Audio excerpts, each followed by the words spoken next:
जो व्यक्ति कहता है, तो हमको तो नहीं लगता है कि रामदास राय का परिवार के सामने उसका 2 कौड़ी का औकात होगा। इस बात को कहते हैं कि सिपाही लाल जी यहाँ लायक नहीं है, यहाँ वैसा जो नेता चाहिए कि आप कहते हैं ऐसे तो वो दिखाए। मिथिलेश राय कोई टमाटर नहीं है, मिथिलेश राय लालू यादव जैसे आलू हैं। जैसे मंच पे बोल रहे हैं कि ठक ठका के टिकट देंगे, तो यदि ठक ठका के टिकट दे दिए तो कोई माई का लाल पैदा नहीं लिया है तरैया से मिथिलेश यादव को विधायक बन के जाने से रोक है कि खाली हवेबाजी। दीपिका जी का परिवार उस समय से और आज भी वो व्यक्ति क्या नहीं किया तरैया के लिए, आज यदि हम बोल रहे हैं इसमें भी रामदास राय का देन है। नमस्कार, मैं धर्मेंद्र कुमार और आप न्यूज 4 बिहार देख रहे हैं। अभी हमारे साथ बातचीत करने के लिए तरैया के पूर्व विधायक प्रत्याशी मिथिलेश कुमार यादव जी हैं। सबसे पहले तो आपका हमारे चैनल में बहुत बहुत स्वागत। आपको भी मेरे तरफ से हार्दिक बधाई और स्वागत है आपके चैनल का भी। पिछले बार आप निर्दलीय प्रत्याशी थे, मैदान में थे, अच्छा आपको लोगों ने समर्थन भी दिया। इस बार भी आप घोषणा कर चुके हैं कि चुनाव लड़ेंगे। क्या उम्मीद है इस बार भी निर्दलीय या इस बार पार्टी आपको अपना कैंडिडेट बनाएगी? देखिए, रहा सवाल पिछले बार का, तो पिछले बार भी पार्टी का दिशा निर्देश के ही अनुकूल हमने काम किया था। आप देखे होंगे कि तरैया विधानसभा में एक एक घर, एक एक दरवाजे पे जाके सदस्य बनाए और फुल तैयारी किए थे। आप ये भी देखे होंगे कि तेजस्वी यादव जी सिवान और गोपालगंज जाने के क्रम में मेरे यहाँ 2-2 बार रुके भी, और पार्टी का तमाम जितना भी कार्यक्रम होता था आज भी है, उस दिन भी हम एक्टिव होकर काम करते थे।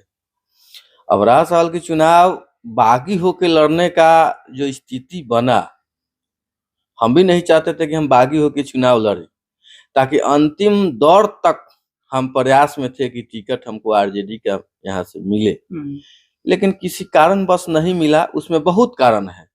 अच्छा, एक चीज और आपसे जानेंगे। आप तो बेबाकी से अपनी बातों को रखते हैं, लोग जानता है और कहता भी है। आप लोग इस हवा बनाते हैं या बूथ का भी पता है कि आपके विधानसभा में कोई वो बूथ है, कितना लोग है, कितना वोटर है, किस पे काम करना है, ये सब जानकारी है कि खाली हवेबाजी करते हैं?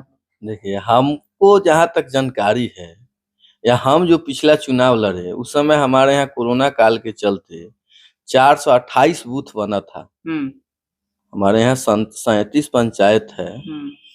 आपका 11 गो है पानापुर में, 13 गो तरैया और 13 गो ईसुआपुर। 37 पंचायत में 428 बूथ था और कोरोना काल के चलते बूथ का संख्या घटाया बढ़ाया गया था।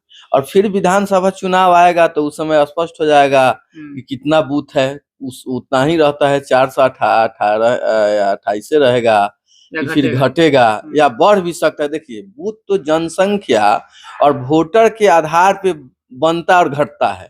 जैसे कोरोना काल में सरकार का आदेश था कि भाई बचा के रहना है, तो बूथ का संख्या बढ़ गया। अच्छा, तो हर बूथ की जानकारी है कि मतलब ऐसे ही कुछ लोग का कहना है कि बहुत सारे लोग अपने आप को प्रत्याशी मान लेते हैं और ग्राउंड पे कुछ कामें नहीं करते हैं, तो उस पे मिथिलेश राय उसको कैसे लेते हैं? देखिए, कौन क्या कहता है उसके बारे में हमको नहीं जाना है। हम ग्राउंड लेवल पे काम किए तब ना हमको 10 हजार वोट आया। जो तेजस्वी यादव का लहर था उस समय, उस लहर में हम यदि 10,000 वोट लाए हैं तो हम अपने आप को गौरवान्वित महसूस करते हैं कि हमको 40,000 वोट मिले।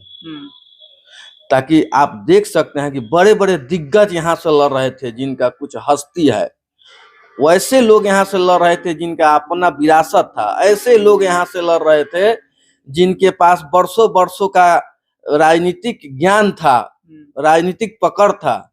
उनमें हमें यदि कंपेयर कीजिएगा तो बहुत का तो फर्क नहीं है। तो कहीं ना कहीं जो लोग आरोप लगा रहे हैं कि पिछले बार मिथिलेश राय कुछ लोगों से सेट होकर के और तेजस्वी यादव को कमजोर करने का काम किए, उनके प्रत्याशी को हराने का काम किए, तो इस पे आप क्या कहिएगा? कहीं कहीं सही? देखिए, ऐसा कोई यदि बोलता है, भोजपुरी में कहावत है कि हाथी चले बाजार और कुत्ता भूखे हजार। कौन क्या बोलता है इस पे मिथिलेश राय नहीं जाते हैं। यदि कोई ऐसा कहता है तो कौन देखा? उसके परिवार का लोग कोई गिनती करता था? उसका बाप दादा पैसा गिन रहे थे का? अरे खुद के मेरे जांघों में दम है, किसी के साथ लड़ने के लिए मिथिलेश राय क्षमता रखते हैं। मिथिलेश राय किसी परतेज का मुहताज तो नहीं है। और मिथिलेश राय जो किए हैं अपने बदौलत किए हैं। आज जो मेरा पकड़ है जनता के बीच में, ये मेरा कोई राजनीतिक विरासत तो नहीं है। और कोई आके बोलता है कि ये किए वो किए, तो हम एक और चीज कहना चाहते हैं। हम आपका वीडियो देखे हैं, यदि कोई मुंदिरका जी पर टीपा टिप्पणी करता है तो उसको जानकारी नहीं है। मुंदिरका जी के पिताजी उस समय क्लर्क और चपरासी थे, जिस समय 2-4 कोस पे यादव वंश में कोई पढ़ा लिखा मिलता था। तो आप समझ सकते हैं कि उस समय में उनके पिताजी यदि सरकार की नौकरी करते थे तो उनका क्या स्टेटस होगा, क्या संस्कार होगा। और रहा सवाल स्वर्गीय रामदास राय का, जो पूर्व मंत्री रहे हैं, अभी तो दुनिया में नहीं है, वो व्यक्ति क्या नहीं किया तरैया के लिए। आज यदि हम बोल रहे हैं, इसमें भी रामदास राय का देन है। अब जान लीजिए। कुछ लोग तो आरोप लगाते हैं कि उन्होंने अपने समाज को ठगने का काम किया है। यदि ठगने का रामदास राय यदि काम करते तो मिथिलेश राय जितना ताकत से बोलते हैं, इतना ताकत से नहीं बोलते।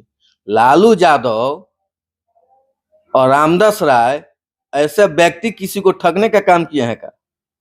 आवाज देने का काम किए हैं, आवाज बुलंद करने का काम किए हैं। अरे पहले अपने गिरिभांस में तो झांक के देखे कि बोलता है तो उसका क्या स्टेटस है, उसका अपना क्या वजूद है। उसका वजूद नहीं है जी। बहुत अब बड़े तो वो समय बताएगा ना, वो तो समय बताएगा। देखिए, हम यदि किसी के बारे में बोलते हैं तो हमको अपने गिरिभांस में झांक के बोलना चाहिए कि मेरा क्या स्टेटस है, मेरा बाप दादा का क्या स्टेटस है, हम क्या करते हैं, हमारा कितना पकड़ है। अब मुंदिरका जी की बात करते हैं। मुंदिरका जी का परिवार उस समय से और आज भी वो किसी सामंती विचार के तो लोग नहीं है। और किसी अच्छे लोगों को गाली दे देना, मार देना, पीट देना, घसीट देना, ये किसका काम है? चोर लुच्चा लफंगा का काम है।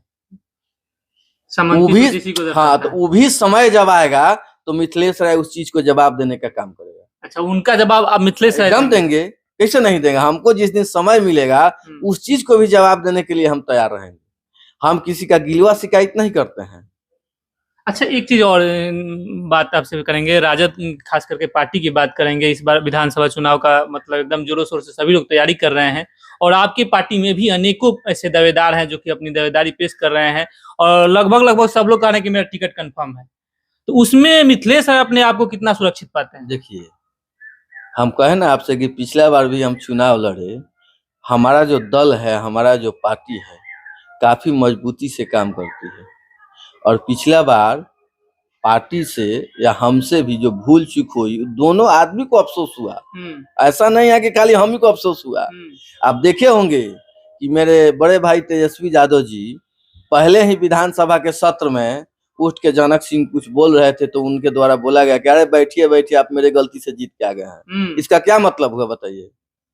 यदि बड़े भाई मेरे तेजस्वी यादव जी उसी समय यदि सही से डिसीजन लिया करते, ले लेते, तो आज तरैया उनके झोली में रहता। हमको लगता है कि इस बार जैसे मंच पे बोल रहे हैं कि ठक ठका के टिकट देंगे, तो यदि ठक ठका के टिकट दे दिए तो कोई माई का लाल पैदा नहीं लिया है तरैया से मिथिलेश यादव को विधायक बन के जाने से रोक दे। मिथिलेश राय किसी का चापलूसी नहीं करते हैं।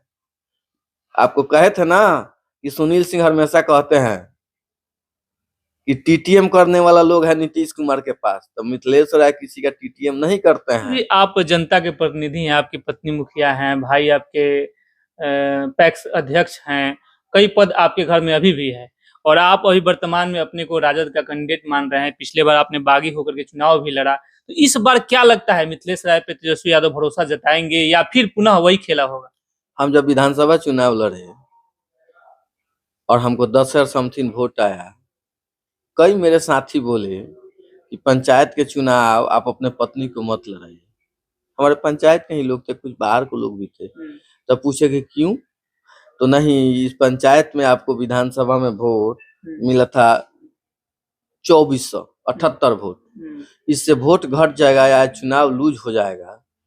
तो विधानसभा चुनाव आप लड़े हुए व्यक्ति हैं, नाना प्रकार का लोग बात बोलेगा। हम कहे अपने साथियों से कि देखिए, मिथिलेश राय कोई छोटा सा व्यक्ति नहीं है, और हम ये बात कहते हैं कि छपिया पंचायत का जनता नेता नहीं मानता है, बेटा भाई भतीजा मानता है। आप लोग जाइए, नॉमिनेशन कराइए और जीत हासिल होगी। हम्म, और नॉमिनेशन कराने के बाद हम अकेले लोगों से मिलने का काम किए और ऐतिहासिक वोट आया।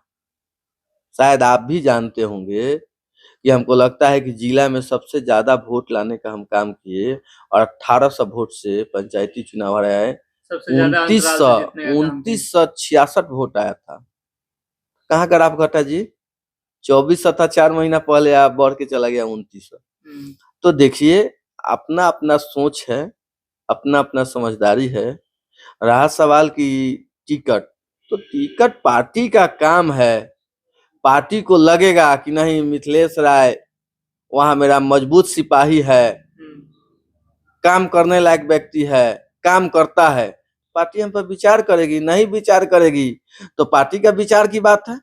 लेकिन हम जरूर अपने जनता के बीच आज भी हैं, कल भी रहेंगे। सरकार आरजेडी को हर हालत में बनाना है बिहार में ना, इस बार तेजस्वी यादव मुख्यमंत्री बन एकदम जाएंगे। 100%। इसके लिए दुनिया का कोई भी कुर्बानी चढ़ना हो तो हम लोग चढ़ने के लिए तैयार हैं। लेकिन इस बार तेजस्वी यादव को मुख्यमंत्री बनाना है, ये बात तय है। यदि मेरा नेता कहते हैं कि नहीं, इस तुम काबिल नहीं हो, इस लायक नहीं हो, तो उस पर भी विचार होगा।